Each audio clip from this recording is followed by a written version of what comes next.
19 feet 3 inches tall, 119 tons of granite, over 4,000 sandblasted letters in 12 different languages, 4 of them long extinct, with advice for the world community. Standing on a bluff in rural Elbert County. How'd it get here? The theories are as fantastic as the stones themselves. He asked me, he says, "Honey, have you figured out yet where those stones came from?" And I said, "Well, no." And he says, "I was there the night the spaceship set them suckers down." We don't understand what that means. The Georgia Guidestones are a baffling mystery.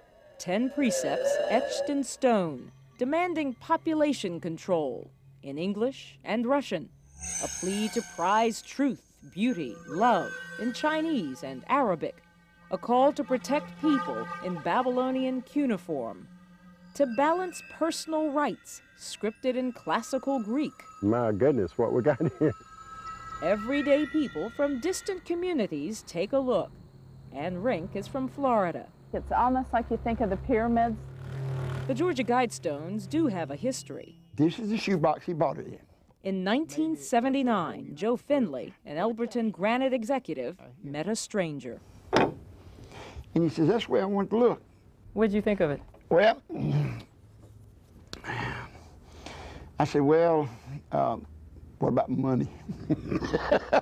The stranger had the money, and Joe Finley no longer thought the man a kook, except he just turned left and he says, "By the way, my name is R.C. Christian, but you'll never know what my real name is." He used the name Christian because he said he was a Christian. Wyatt Martin oversaw the deal. A banker by profession, he demanded to know Christian's real name. He said, "I have no problem provided you will promise never to divulge my identity." And you've never done that? So I've never divulged this identity. You have never told anyone? Never told anyone. And when I die, the secret of who placed it here will be forever gone.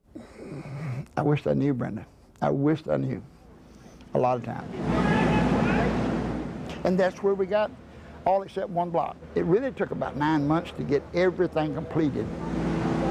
Cranes, not spaceships, put the Guidestones in place. And on March 22nd, 1980, the Georgia Guidestones were unveiled. There was quite a crowd that day because they thought maybe Mr. Christian would be here, but he was not. One of the local ministers felt that there was going to be human sacrifices up here. Why should we be concerned about it? To this day, the Guidestones trouble some evangelical Christians. It appears to be 10 principles to replace the 10 commandments. David Reagan hosts a national evangelical radio show. I had radio listeners in Georgia writing me, telling me that this thing had been put up. So Reagan visited the Guidestones. It's worth going to see. It's a curious thing. A thing Reagan calls the 10 Commandments of the Antichrist.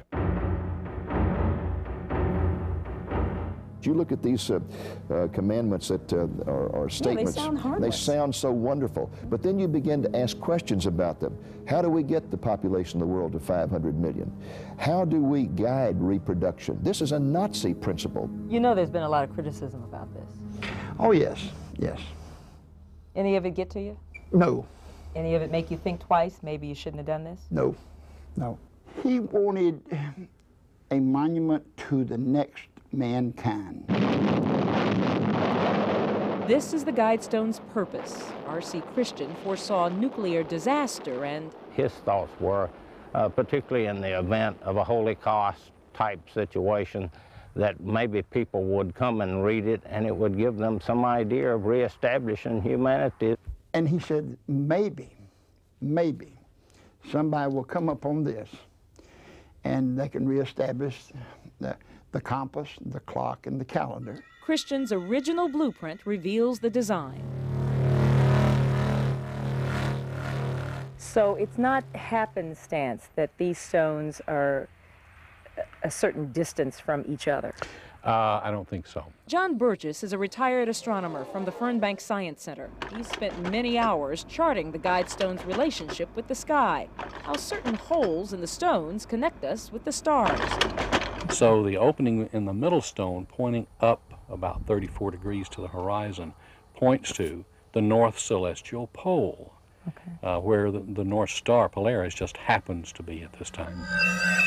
If you look straight through the opening toward the east, that's where the sun comes up at the equinox, beginning of spring and the beginning of autumn. Looking at the sunspot there on the stone near the top, can you give a guess without looking at your watch what time of day it is right now? Yeah. Even the angles of the stones serve a purpose. If I were standing right here on this spot, the edge of the center stone, and look right past the edge of that stone in front of me, I would be able to see the winter solstice sunrise. Yes. What is it, December 21st? Mm-hmm. Are you impressed? Oh yes, very much, very much. The Guidestones is put on a vortex of energy that is very, very strong.